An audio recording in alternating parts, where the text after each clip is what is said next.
Kita berdoa. Damai sejahtera Allah yang melampaui segala akal, kiranya menyertai hati dan pikiranmu di dalam Kristus Yesus Tuhan kita. Amin. Shalom. Firman Tuhan buat kita pada pagi hari ini tertulis di dalam Keluaran pasal 24 ayat 7. Diambilnyalah kitab perjanjian itu, lalu dibacakan dengan didengar oleh bangsa itu, dan mereka berkata, segala firman Tuhan akan kami lakukan dan akan kami dengarkan. Demikian firman Tuhan. Jemaat yang dikasihi Tuhan kita Yesus Kristus.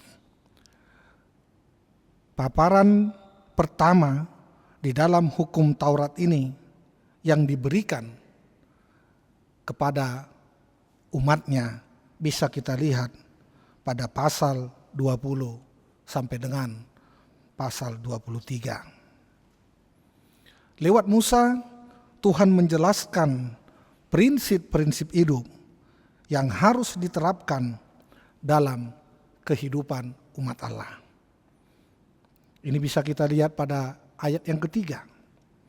Perintah Tuhan itu kemudian dituliskan ke dalam dokumen perjanjian di dalam ayat 4. Perikop ini selanjutnya menceritakan ratifikasi perjanjian itu. Waktu umat mendengar hukum Tuhan, dengan satu suara umat menyatakan kesediaan mereka untuk mematuhi Tuhan. Setiap perkataan Allah memang harus ditaati dan dilakukan. Namun respon tersebut harus lahir dari hati yang rela tanpa paksaan. Namun pernyataan secara verbal itu tampaknya belum cukup. Mereka harus melakukan sesuatu untuk mengkonfirmasi perjanjian mereka dengan Allah. Perjanjian yang dibuat ketika umat mendengar firman Allah dan kemudian memberikan respon sesuai dan setelah mendengar. Perjanjian dibuat dengan mempersembahkan kurban bakaran dan kurban pendamaian kepada Allah. Persembahan itu bermakna pengakuan dosa dan penyataan kegagalan umat di hadapan Allah. Dan selanjutnya menyatakan kebutuhan akan pengampunan dosa-dosa umatnya. Jemaat yang dikasihi Tuhan kita Yesus Kristus. Lalu dipercikkanlah darah perjanjian pada mezbah dan pada umat. Itu berarti perjanjian telah dimateraikan. Dengan demikian umat telah mengikatkan diri mereka pada firman Tuhan dan kemudian harus diwujudkan dalam tindakan nyata di kehidupan mereka sehari-hari. Respon umat yang dinyatakan sebanyak 2 kali seperti di ayat 3 dan ayat 7 menyatakan tekad untuk melakukan setiap firman yang telah diucapkan Tuhan. Namun respon itu perlu dan akan diuji melalui waktu.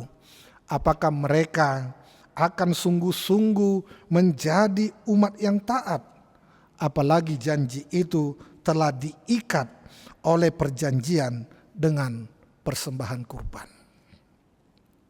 Bapak, Ibu, saudara-saudari, jemaat yang dikasihi Tuhan kita Yesus Kristus. Apa pengajaran yang bisa kita lihat dalam firman Tuhan sebagai renungan buat kita pada pagi hari ini? Kurban darah Kristus telah membuat kita menerima pengampunan dosa. Tentu saja kemudian kita memiliki kerinduan untuk menyenangkan hati Tuhan dengan menaati Dia. Masalahnya kita sebagai umat manusia sering gagal.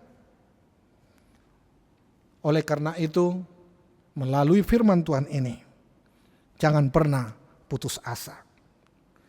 Senantiasalah mengulang-ulangi komitmen untuk memberlakukan firman Tuhan dalam kehidupan kita, sambil senantiasa meminta pertolongan Roh Kudus untuk memampukan kita melakukan yang terbaik di hadapan Tuhan.